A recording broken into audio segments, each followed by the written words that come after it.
Bem, gente, queridos alunos, sejam bem-vindos mais uma vez, né? Aqui quem está falando com vocês aqui na nossa videoaula é o professor Alan Grisolha.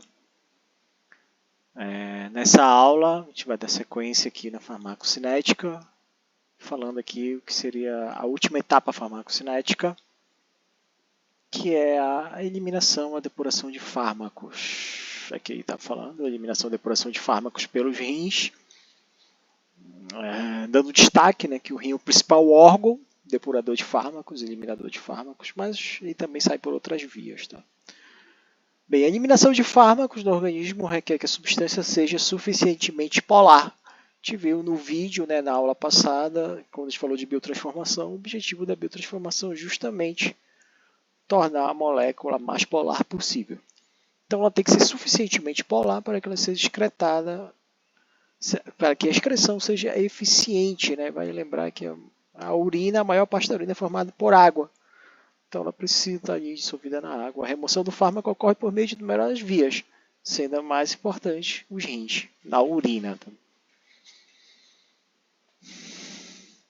Então bora dar uma olhada geral, assim, bem superficial, mas geral sobre esse órgão, que tem inúmeras funções, né? Muito importante na fisiologia e também muito importante quando se trata de farmacocinética e eliminação de fármacos. Bem, a função do rim é manter a constância do meio interno, né, o equilíbrio ali, controlando o nível de sódio, o nível de potássio, os eletrólitos de maneira geral, né, excretando produtos do metabolismo celular, mantendo o pH, quantidade de líquido, então ele mantém meio que o equilíbrio. Tá? Então, o equilíbrio hidroeletrolítico, vamos assim dizer. Então, como ele faz isso? Eliminando produtos inservíveis, né, produtos já que não servem ali para o organismo. Então, ele regula volume, determina o conteúdo de eletrólitos, o pH dos líquidos extracelulares. Como a gente está mostrando aqui, por sódio, né, e filtra ali 25 mil nanomols por dia, né, 150 são eliminados. 99%, a grande maioria é reabsorvido em via renal. Potássio, 93% de reabsorção. Então ele está mostrando aqui a filtração, o quanto é eliminado, o quanto é reabsorvido. Tá? Aqui embaixo tem a última palavra. O comprometimento renal, ou seja, um paciente que tem problemas renais, os esquemas posológicos de muitos fármacos precisam ser adaptados. Então, se o paciente tem uma lesão, ele tem um comprometimento, por exemplo, na filtração glomerular, então isso pode ser avaliado através de análises de, por exemplo, clearance da creatinina, por exemplo, para você avaliar a filtração glomerular. Então, isso permite você calcular o nível de filtração e assim fazer adequações em determinados esquemas posológicos. Alguns fármacos, quando o paciente tem esse problema, eles começam a ser acumulados. Então, começa a acumular e o risco de intoxicação para o paciente. Aqui está vendo aqui o néfron, né, gente? Uma unidade funcional do rim. Aqui só para a gente ter uma ideia, tudo aí está mostrando aqui a cápsula de Bowman, onde você aqui o fármaco chega via arteríola aferente. Aqui você tem uma rede de capilares e o glomérulo dentro da cápsula de Bowman. Aqui vai acontecer a filtração, que a gente chama de filtração glomerular, uma das etapas, um dos processos pelo qual se elimina medicamentos, na filtração glomerular. Aqui sai o ultrafiltrado e você tem os túbulos contorcidos proximais. Tá? Veja que aqueles fármacos que não sofrerem a filtração glomerular, eles vão sair aqui pela arteríola eferente, chegar aqui nos chamados capilares peritubulares, aqui próximo ao túbulo proximal. Por que eu estou mostrando isso aqui? Porque aqui tem uma outra etapa, né, um outro momento, uma outra maneira de você depurar fármacos, que é a secreção tubular ativa, né, ocorre aqui nessa região dos túbulos proximais. Muito importante para alguns tipos de fármacos, essa secreção que ocorre através de proteínas transportadoras, que a gente vai falar mais à frente. Tudo. Tem aqui o filtrado continua, né, vai descendo, a gente tem aqui a chamada alça de Henle, a alça descendente, a sua parte ascendente, à medida que vai acontecendo, vai tendo a reabsorção de água, e você tem ali, chega ali nos túbulos distais, uma grande concentração do fármaco. A gente pode dizer que nesse momento você tem mais fármaco na urina do que no sangue, do que no tecido. Então você tem uma pressão osmótica, né? Uma pressão, um gradiente de pressão alto para que o fármaco retorne para o tecido e caia novamente na corrente sanguínea. Esse processo se chama de reabsorção tubular. Então, basicamente, a eliminação renal de fármacos vai ser a equação desses três processos. Tá? Vai sofrer esses três processos que eu vou falar de cada um deles aqui só para a gente ter uma visão geral. Tá? Então, ele cai no túbulo distal, aqui os túbulos coletores, né? E aqui o ducto coletor. Tá? Esse aqui é o néfron. Tá? Bem, como eu falei para você, a eliminação ou depuração, né, de fármacos pelos rins, ela vem de três fenômenos. Tá? A eliminação de fármacos no rins na urina envolve três processos. Filtração glomerular, aqui na cápsula de Bowman, aqui um desenho esquemático do néfron. Tá? Aqui a gente pode ver a secreção tubulativa, que aqui é representado pelos dois túbulos, nos túbulos contorcidos proximais. E a última etapa, né, a reabsorção tubular passiva, que vai ocorrer aqui nos túbulos contorcidos distais e no túbulo coletor. Aqueles fármacos que passarem por essas etapas aqui vão se encontrar na urina e ser eliminados. Tá? E já, aqui na figura já dá uma informação para a gente. Ó, a reabsorção passiva de fármacos não ionizados, lipossolúveis. Então, aqueles lipossolúveis, vejam que ele retorna, né? Ele sai do lúmen renal e retorna para o tecido, dali para a corrente sanguínea. Então, a gente entende agora por que, durante o metabolismo que a gente viu anteriormente, eles precisam ser polares. Né? Então, esse é o objetivo do metabolismo. Bora falar um pouco sobre a filtração glomerular. Tá? Tem os fármacos livres, ou seja, lembrem, né, que o fármaco no sangue se apresenta de duas formas, ou ligado a proteínas, principalmente a albumina, ou aquela fração livre. Então, a fração livre ela difunde-se através das fendas dos capilares pelo espaço de Bowman, como a gente viu aqui. A fração ligada ela não sofre filtração glomerular, tá, gente?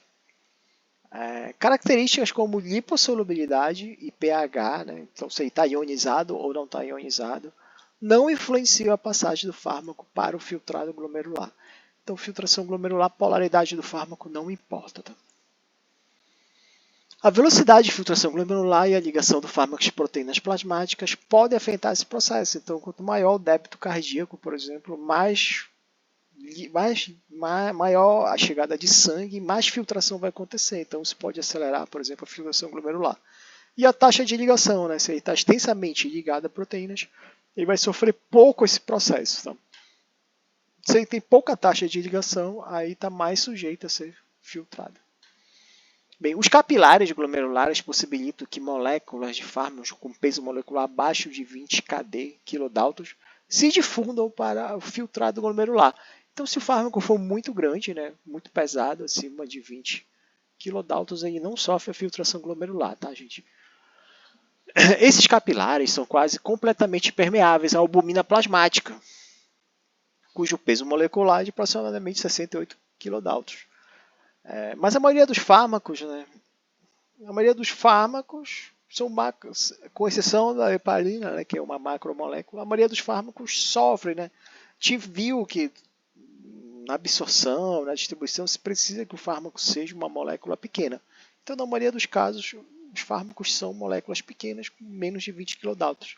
O que aí mostra uma exceção, né? A heparina é uma molécula grande, uma macromolécula.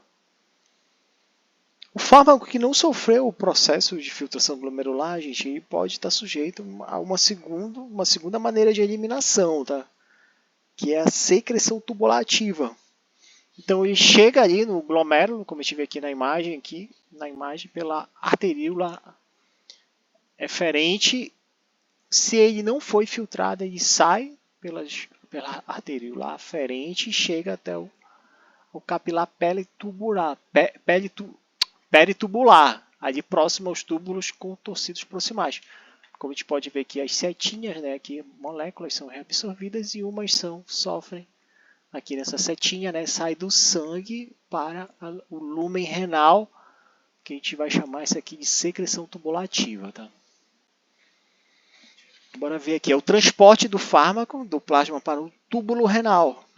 Ocorre nos túbulos proximais, tá? É um transporte ativo, né, mais eficaz, ou seja, com gasto de energia.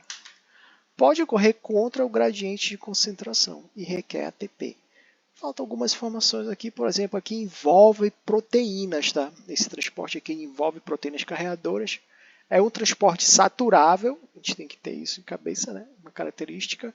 E ele pode sofrer inibição ou competição, ou seja, por aquela proteína, o fármaco pode competir com outro fármaco, por aquela proteína, ou metabólicos endógenos podem também competir por ela, tá?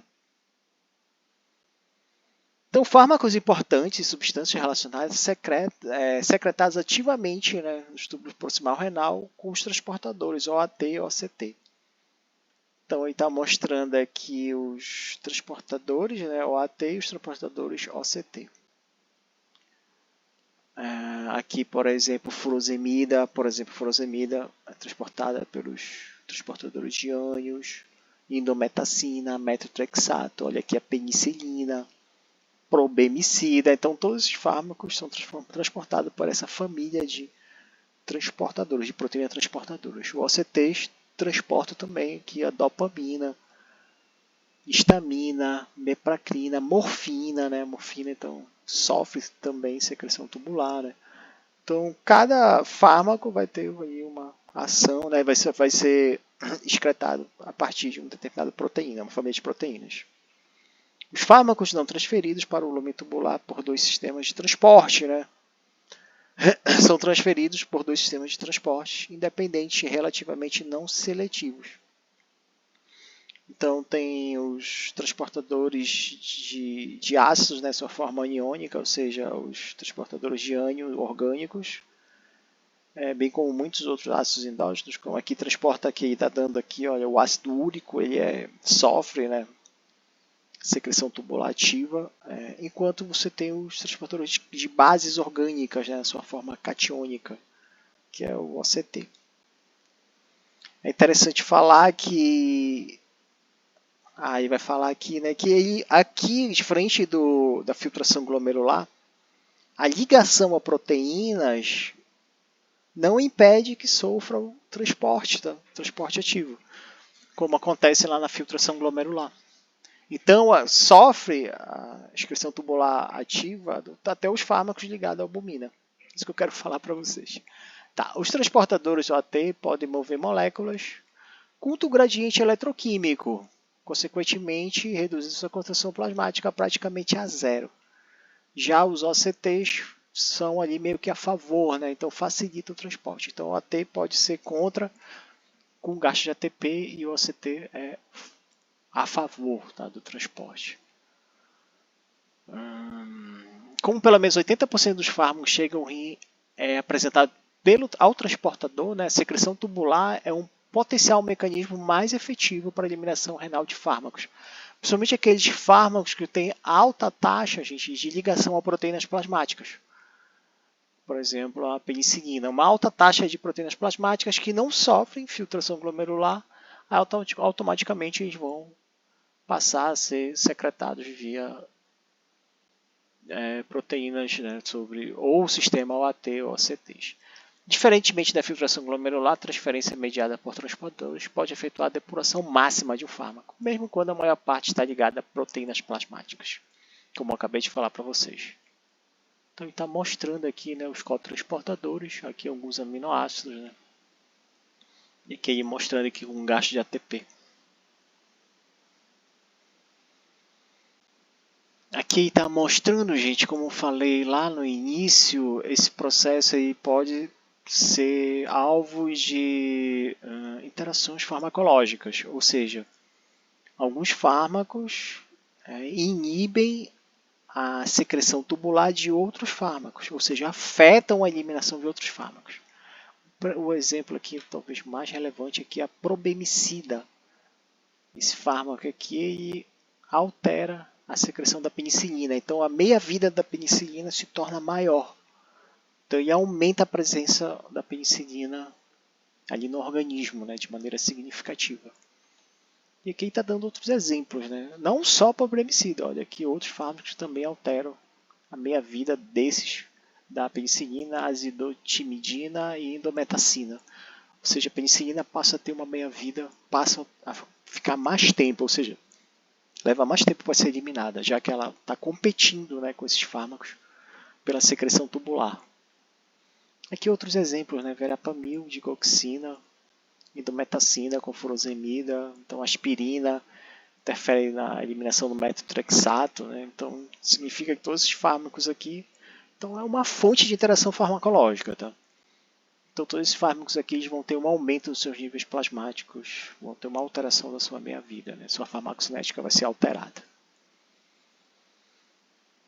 Bem, já falei de dois processos aqui para vocês, né? A filtração glomerular e a secreção tubular, né? Que ocorre aqui nos túbulos proximais. E agora a urina ela continua, né? Indo até chegar aqui aos túbulos contorcidos distais, onde vai tecer o terceiro processo, tá? Que nada mais é do que a reabsorção tubular passiva, né? Então olha o que ele fala aqui. O fármaco se desloca em direção ao túbulo contorcido distal, sua concentração aumenta, né? E excede do espaço perivascular. Então aqui dos tecidos, né? Aqui do interstício e do sangue, agora tem uma concentração muito baixa. O fármaco está todo aqui na urina.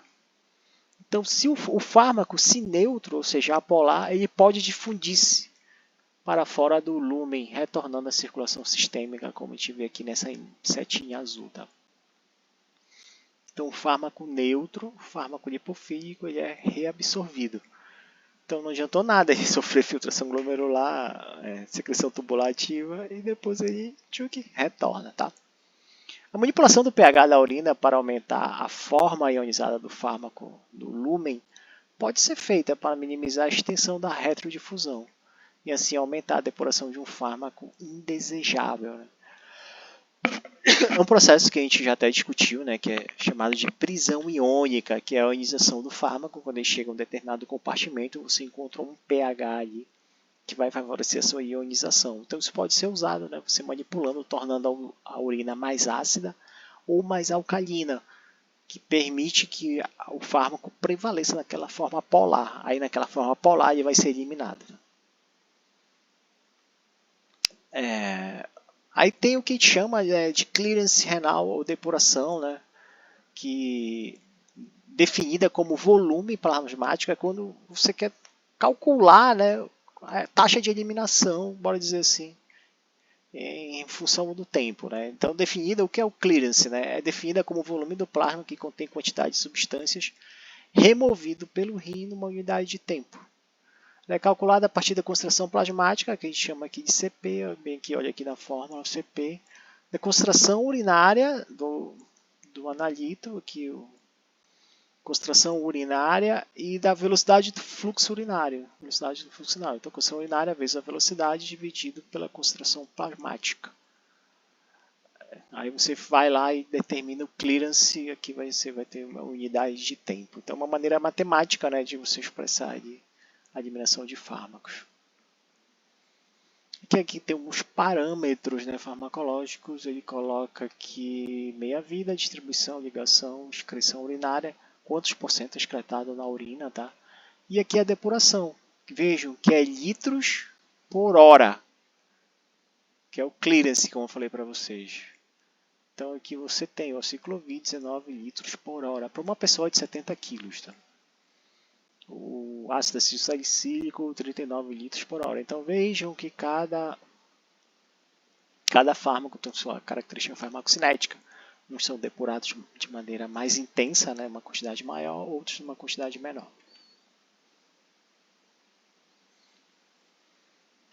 Aqui, gente, nessa imagem, a gente pode ver intoxicação por salicilatos. Está dando um exemplo aqui, o ácido acetilsalicílico, e está aqui numa urina.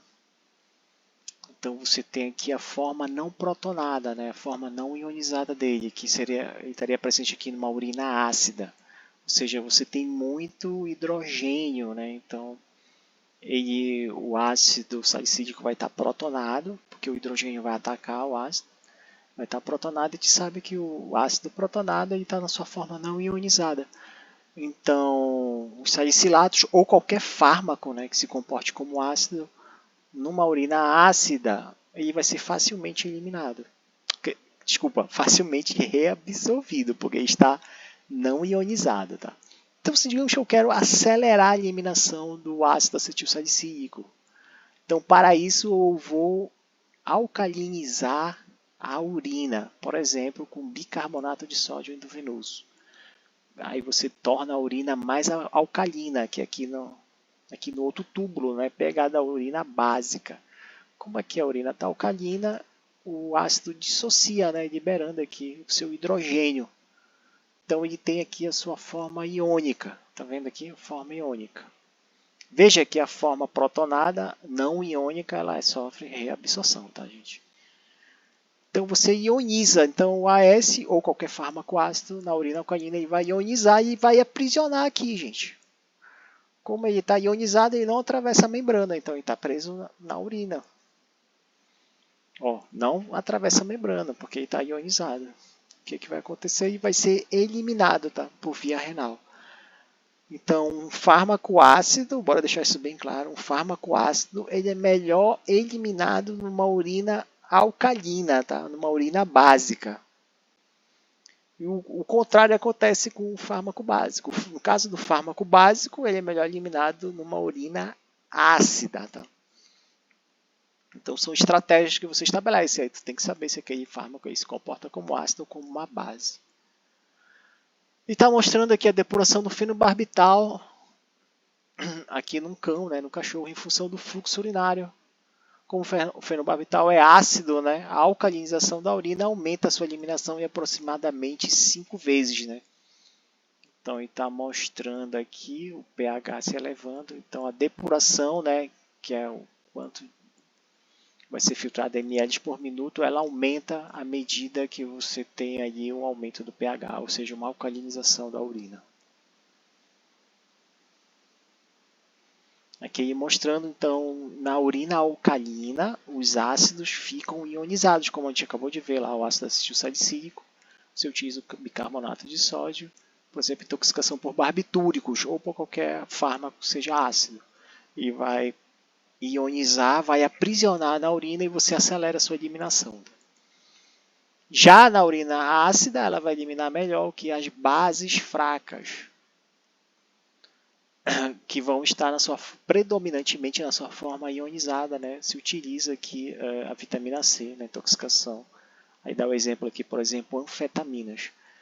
Então, para você eliminar, né, as anfetaminas que se comportam como bases, né, você torna a sua urina mais ácida, que ela vai ionizar, tá, na urina ácida.